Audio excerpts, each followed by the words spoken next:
Mabiluging tiwala ni Kota International king liderato ng Presidente Dudu Soto ning Kota Pampanga kasabi ng induction daring bayong opisyalis ning Aguman.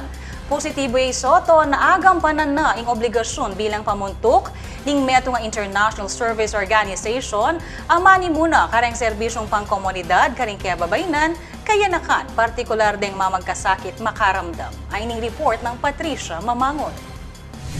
Opisyal neng kinilala Izelinda Barrios Soto bilang presidente ng Kota International of Pampanga kasabi ng 22nd induction daring opisyal at miyembro ng Aguman king Woodgrove Park king siyudad ng San Fernando. Maswelo Soto na midi na niyang pasibayong pamikatagon ang makapagserbisyo king komunidad kapamilatan ng Kota Pampanga. Minuna ng Mihalali Soto bilang club president inyang 2012. Agpangkaniti, tutuka na kanuning kayang administrasyon ng socio-civic programs para kareng kebabaynan ang pong kayanakan. Dinala mo naman kanong lakwas prioridad reng estudyanteng magkasakit makaramdam ang pong magsalita, partikular reng mag-aral king San Fernando Elementary School. Maging reng anak ating autism ang pong Down syndrome. Well, of course, first and foremost, since ako ing chairperson na ning hand in hand ing katalan ko candidate ang children with the deaf and the mute particularly, then at king San Fernando Elementary School tamo. So ila ing focus ko. And other than that,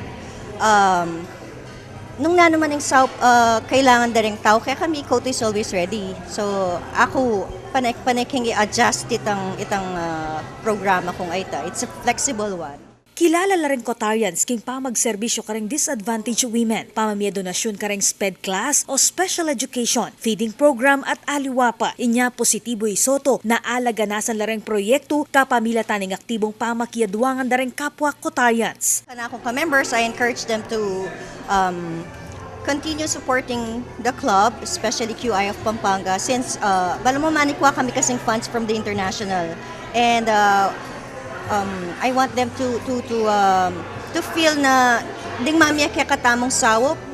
You know, buri ko pakit tamo karela that it's worth nung na naman yung bibeta kaya katamo. Kailangan pakit tamo na magobra tamo. And ganaganang sa sawop kaya katamo bibeta mo, may pupunta ka rin aliwang tao. Tiwala naman ni Emily Simon sa lukuyang treasurer ng Kota International at pekamumunang Pilipina a president-elect ng Aguman king liderato ng Soto. Kilala niya kano iti bilang meto nga determinadong lider a puspusan ng pamanigobra bang misubong lareng proyekto. I have met Dudu a long time ago at saka kilala ko na si Dudu na very dedicated. Yun ang importante na dapat meron ng isang miyembro ng any club ng Kota sa buong mundo. Samantala, ginaransya na namang Mirna Canlas, immediate past president ng Kota International of Pampanga, ing pamisasan metong king bayong pamuntok ning organisasyon.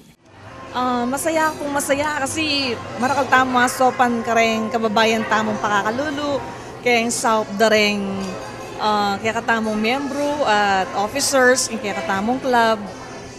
Alang kasing saya itang share mo itang blessing binyan ng Lord kaya katamo at apasaya tala rin tao. Patsa masaya la rin tao, masaya tamo. Magsilbi Soto kilubning adwang banwa maniba 2017 hanggang 2019. Ako po Patricia Mamangon para king News Force Pampanga. Balitang tutuking Balen, susuyo.